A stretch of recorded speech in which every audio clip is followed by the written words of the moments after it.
to that house. If anything, you're going to have to get rid of it. I already talked about this meter. Mold guidance. That's the website you go to for mold guidance, the one in blue. All this information is free. Basically says protect the mitigator, protect the occupant, figure out why you had a moisture problem. We already talked about radon. Radon's simple. Suck it out from under your house and put it outside. Dilution will never take care of radon unless you want to spend an awful lot of money on pumping air through your house. There's a protocol proposed for weatherization crews that basically says test it before you fix it. If it's high, fix it while you're fixing it, or don't fix it. If you test it before and it's okay, and you test it after and it's high, someone probably ought to fix the radon. And then the question is, who's going to pay, the weatherization crew or someone else? I'm not going to go into any of those details. There's a lot of discussion about, can I keep radon low by air sealing the sumps, installing drains that don't directly go to the earth, and sealing and caulking. That's all controversial at the moment. There's no test data that says, if I do anything other than sucking under the slab, will it keep radon out? There's a proposal to get the folks in Maine to actually do some testing this winter, and the weatherization crews will, on high radon homes, they'll put in the suction, they'll pay for that, and then they'll cap it off and see what the number is without it running versus with it running, after they've done air sealing and caulking, etc. Stay tuned. Lead, pretty simple, follow state guidance. State of New Hampshire, I assume, has lead guidance. You don't know. The feds enacted lead guidance in April. I think it's been delayed for a couple of months, but HEBRA, Home Builders Association of New Hampshire, is running lead workshop training at the moment. You might want to think about running it here to meet OSHA guidelines. In Maine, you get guidance. I assume there's a website for New Hampshire on lead. Lead's pretty straightforward. If the paint's fallen off and it's old, it's probably full of lead. If the outside paint is old and fallen off, it's probably full of lead. If you're doing work outside the house, don't go tracking it all inside the house, is the guidance. If it's pre-1940, it likely has lead. And there's all the guidance, the federal guidance and state guidance is pretty simple. Don't spread lead dust around the house. Figure out how to not sand it, not disturb it, pick it up with a HEPA vacuum. And don't spread lead dust outside into the house, is the guidance. Asbestos, all kinds of laws governing asbestos. The bottom line is don't disturb it unless you know what the heck you're doing. Asbestos could be in, almost always in steam pipe wraps. It could be in tile if it's a 9x9 tile, and it might be in siding, the old cement asbestos siding. Most contractors will not drill a hole in asbestos cement siding because they don't want to get yelled at. They'll figure out how to attach it to the trim as opposed to the siding. Certainly you wouldn't take a 4-inch hole saw and go through asbestos siding without getting a whopping dose of asbestos in your lungs. Pests, pretty straightforward. Don't make it worse. Patch holes with appropriate materials, which is steel wool. This is steel wool stuffed in here. Someone had patched pests. This is that copper. This is copper wool bought from mypestcontrol.com. It comes in a roll, and you cut it off and stick it in your mouse hole, and then stick your squirt foam in so the critters won't. I can attest that flying squirrels will eat through 6 inches of squirt foam overnight. And then if you trap them and kill them, they eat each other. I mean, they're the worst critters I've ever tried to deal with are flying squirrels. You guys ever dealt with flying squirrels? Unbelievable. I had a colony of them living in one of my sheds. I learned very painfully that this is bad stuff. Yeah, I trapped them in rat traps. You'd come back a week later, and whatever you caught in the trap is gone because they'd eat it. Yeah. Pretty pretty crazy stuff. And then I did the squirt foam thing, and there's a hole in the squirt foam. That's 6 inches deep, 3 inches wide. They went through it overnight. Worse than rats. That's the kind of stuff he'd use for dealing with critters. That roach powder is boric acid, borax. Pretty innocuous stuff for people, but critters don't like it. And you got to figure out how to keep the bats and raccoons out. That's how you keep the mice out of vents, is with hardware cloth. Those are the materials you'd use. ETS. The current most weatherization crews now tell homeowners that smoke, we've made your house tighter. It may make the smoking levels in your house worse. You might want to consider abandoning your smoking habit and then walk away, which is at least factual information. Garage pollutants, again, air seal between the garage. New construction, it's easy to do. A renovation, it's much greater, tougher work. Ozone, don't breathe it. Home safety, we already talked about. Worker safety, we already discussed briefly. If you want to know where to find all this stuff, there's the websites. If you want to get involved at the federal level, there's the websites. You always got to control heat, air, and moisture in houses. The vice president is even involved in all this stuff, which is fascinating. The White House wants healthy housing. If you want to know what the federal stuff is going on, that's the person to deal with it. Let's do the case study. So this is a case study courtesy of Terry Brennan. How many of you were in the class last year where Terry came in? Yeah. I think I was. He's a guy from New York? Yeah. So, is my battery dying? Good old batteries, don't you love them? What do you need? Double A? No, there it is, 24%. No, that's dew point.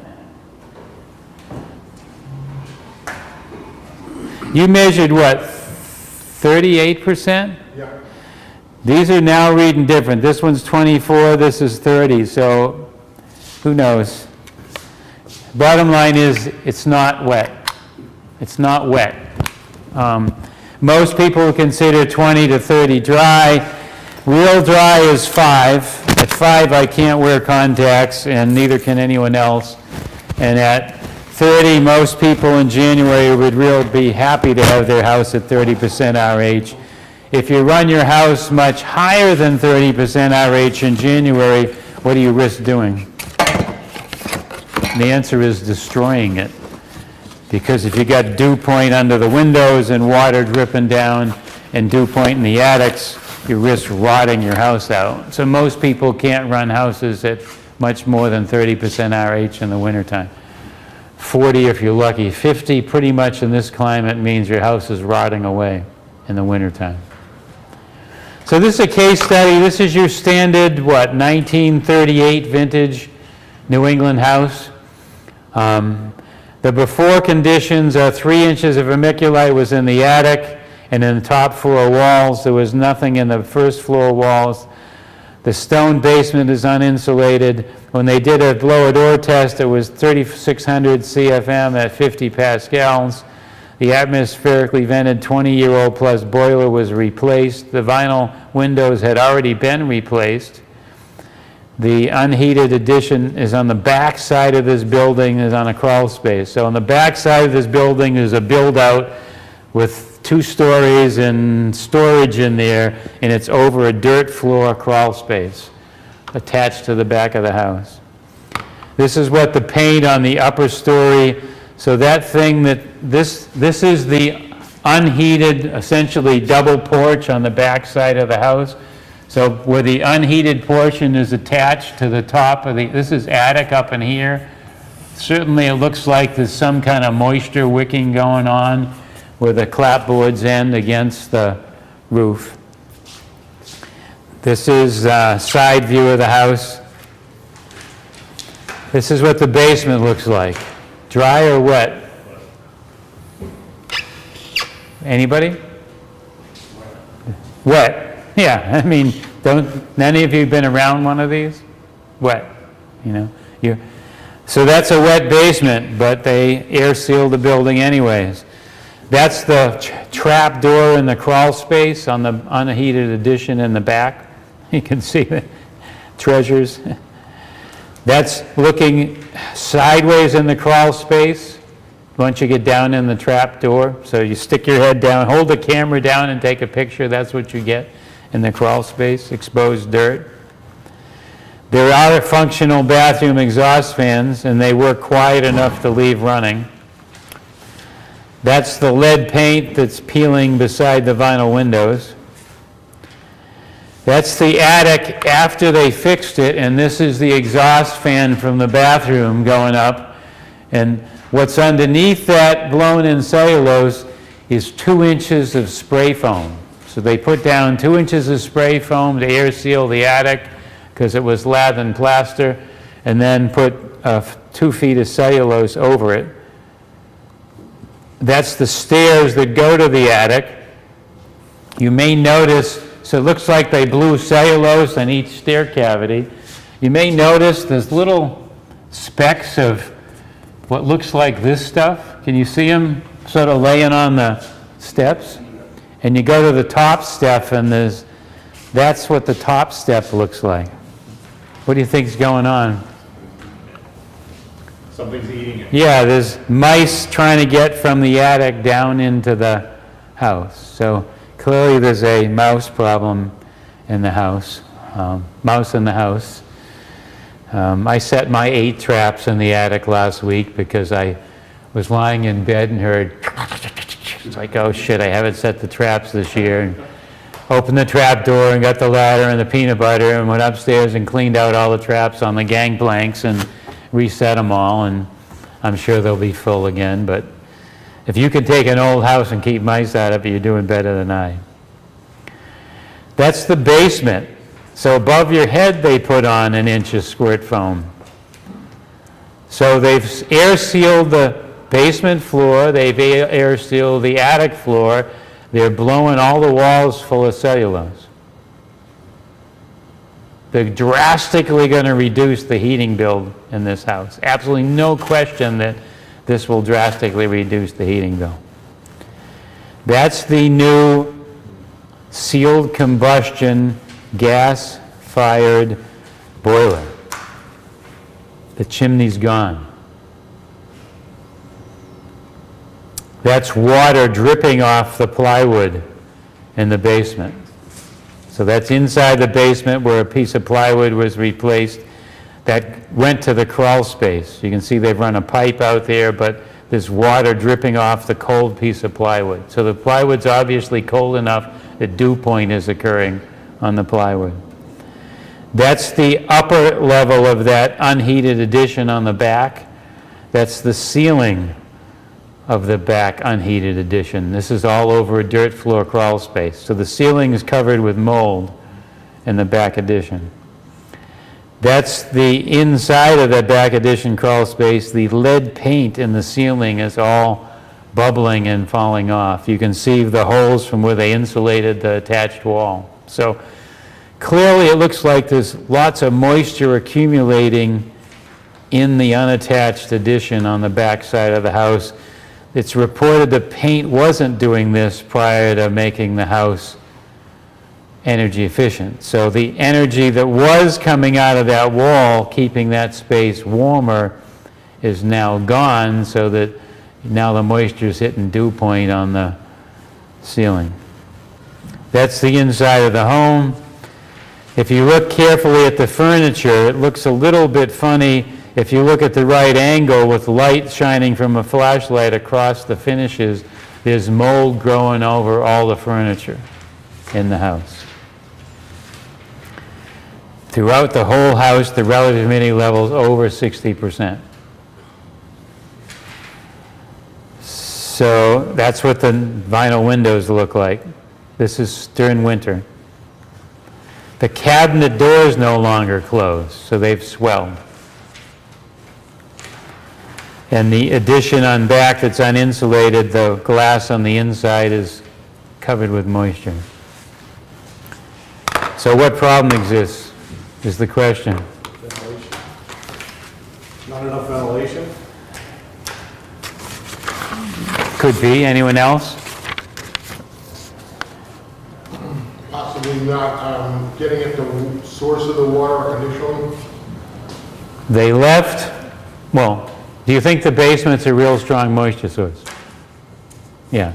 Do you think the crawl space is a real strong moisture source? So they left very strong moisture sources and air sealed the house. So your idea is actually an interesting one.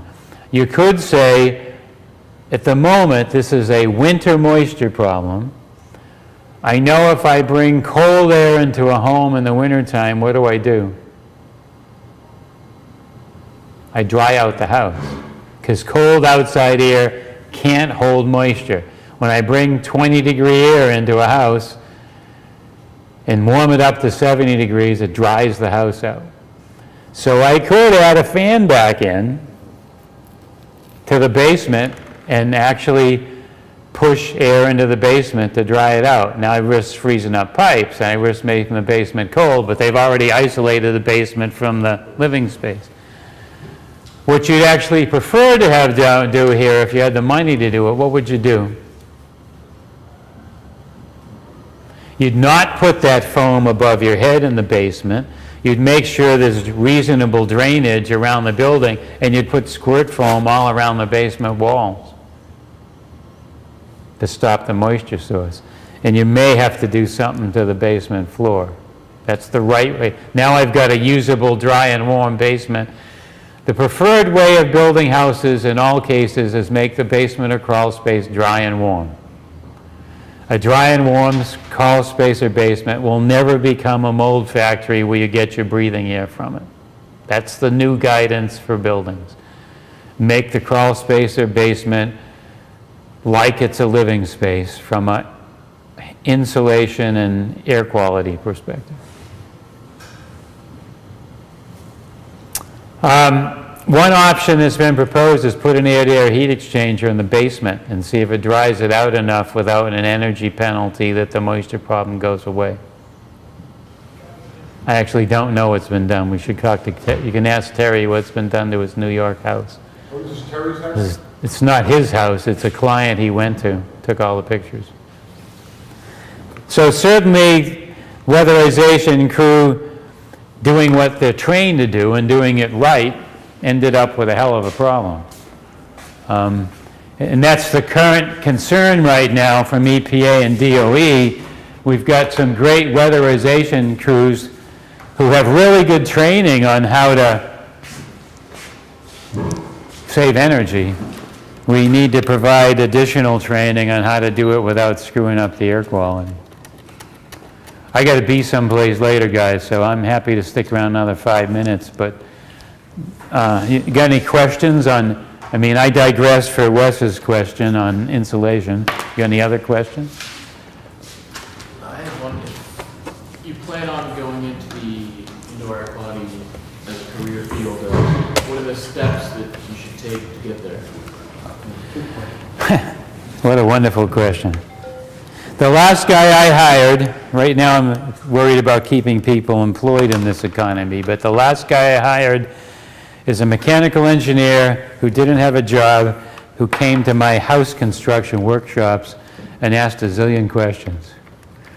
I said, "You're asking great questions. Why?" He said, "Because I'm interested in this." I said, "Come talk to me Monday morning."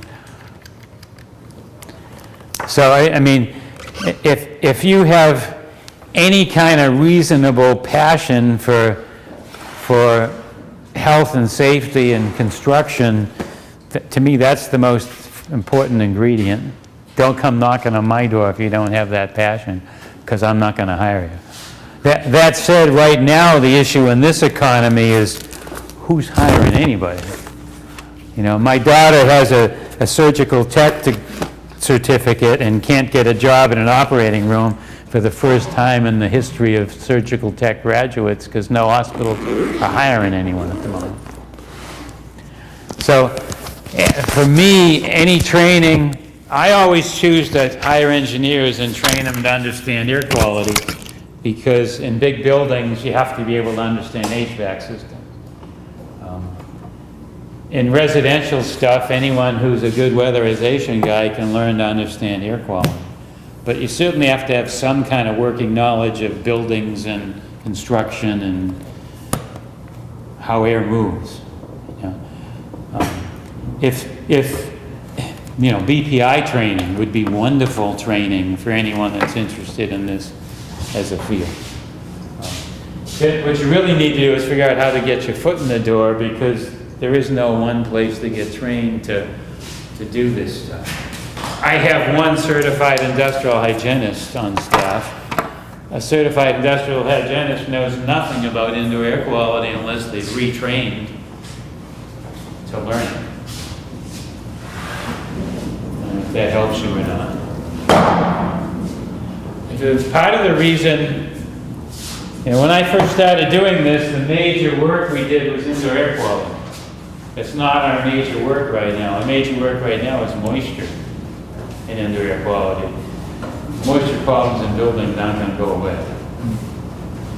So certainly, if you can get hired or you can afford it, the best training you can get in building science in New England is Joe Steebrook's course. His Building Science Corp runs workshops nationally.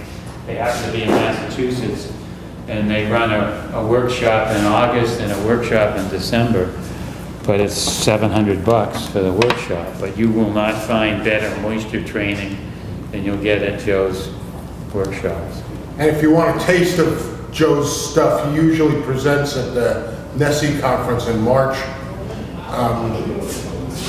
you can get a, you know, you can get a taste of what he does there. Also, Building Science Corp has a big website, right? If you could spend, you could run a training, you could run a semester training course from Joe's website. Might be something you want to think about. There's more material. Joe basically got DOE to pay him to do stuff, and it's all posted on the website. So if you wanted one website to learn about moisture and building science, Building Science Corp, buildingscience.com, is it, or Building Science Corp? Google Building Science Corp and you'll hit all the hits on his website. There's everything on that website, from how to deal with old rubble foundations and foam them like this, to the most technical information you'd ever want to find on air barriers and vapor barriers. And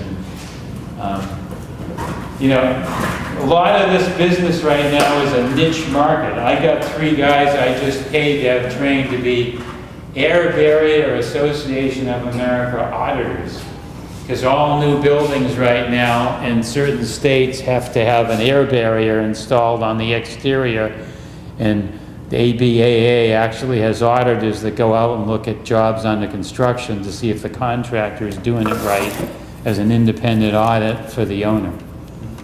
So there's pretty amazing stuff happening, and I hope last night doesn't change much of that. Well, I mean, if you listen to them, the Republicans we're gonna have lots of jobs, because they're gonna do a better job at it than the Democrats. So your daughter should be fine. You all should be getting jobs, no sweat. Right? I mean, listen, sorry. It's not easy stuff, you know? No, I know. I mean, the great news, I have mixed feeling about overregulation, but the great news is I know a quarter of my friends right now that have work because of federal money that would be out of jobs without the federal money, and a lot of them are in this field. I mean, the era money that's gone to schools has kept a lot of people working in New Hampshire in the past 2 years. Sure. Thank you so much. Thank you. Will one of you guys be willing, he's got a bunch of stuff, give him a hand out for the car? I actually think I can move it all. Okay. Thank you so much. I'll call me or whatever, talk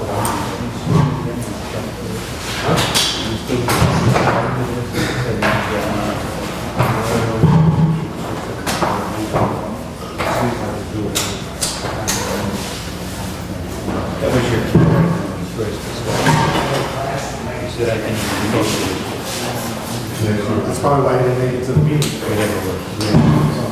Not critical, but would be appreciated in the current. I wish you said something, you know. Went by your original premise. I didn't realize I needed to check it out. If you can, great. I will see what I can. There's definitely one, I think, for building a class. Yeah. We should work this one way or the other, we're working it tonight. Okay. Thanks again, we really appreciate it. I left the catalogs, Minecraft. Do you need help? No, thank you. You're gonna take tomorrow's, 1 o'clock class?